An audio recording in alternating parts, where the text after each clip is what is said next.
అంటారు. నేను సహజంగా కవిని. నేను ఆముక్త మాలికను రచించాను. నా రాజ్యంలో 8 తెలుగు గొప్ప కవులు ఉన్నారు.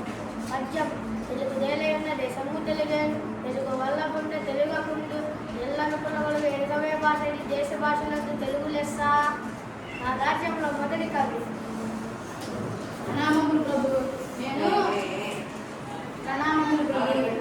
పితామహుడిగా పేరు పొందాను. నేను మన చరిత్ర హరికథాసారం రచించాను. పద్యం: పలికి భగవతునట, పలికించడు వాడు రామభద్రుడు, నే బలికిన బాట భవకరమునట, పలికెద వేరు నిలబడనేరా. నా రాజ్యంలో రెండవ కవి.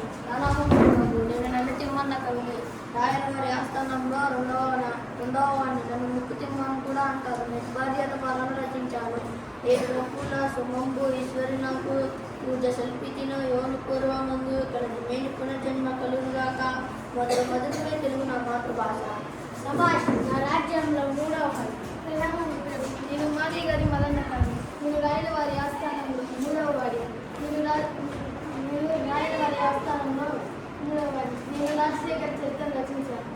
పద్యం: నీవే నా తల్లి తండ్రి, నీవే నా తోడు నీడ, నీవే నా గురు దైవం, నీవే నా గతి పతి నిత్యము కృష్ణ. నా రాజ్యంలో నాలుగవ కవి. ప్రణామం ప్రభు. మా పేరు దుర్జటి కవి.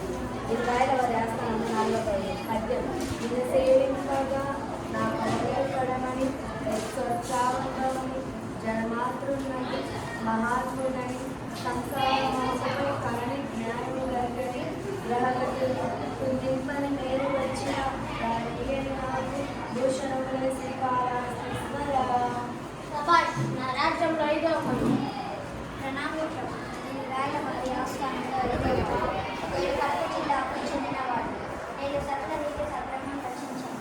పద్యం: చదువు అవుతుంది నీ మెదడుకు ఎరుగు, ఆ ఎరుగు తీరుతుంది నీకు కొడుకు, కొడుకు తీరుతుంది నీకు కరువు, కరువు తీరి వస్తుంది నీ జీవితానికి వెలుగు, ఆ వెలుగు 10 మందికి పంచి పెంచుకుని నీ కరువు, అందుకే చదువు పెద్ద చదువు.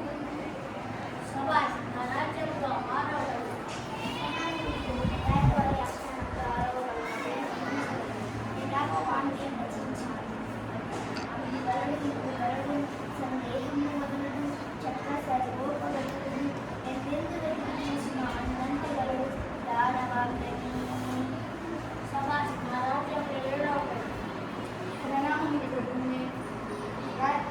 రాయలవారి ఆస్థానంలో 7వ వాడి. మరుగల్లారి. నేను వచ్చి చరిత్ర రచించాను. పద్యం: చదివించి నన్ను గురువులు, చదివిది ధర్మార్థ ముఖ్య శాస్త్రములు, నే చదివినవి గలరు ముఖ్య శాస్త్రములునే, చదివినవి గలరు పెట్టుల చదువులలో, ధర్మమెల్ల చదివింది తల్లి.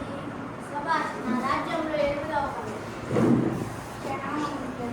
నా పేరు తెనాలి రామకృష్ణ. నేను రాయలవారి ఆస్థానంలో 8వ కవి. నేను పాండురంగ రచించాను. పద్యం: మేఘతోగకు మేఘతోక, మేఘకు తోక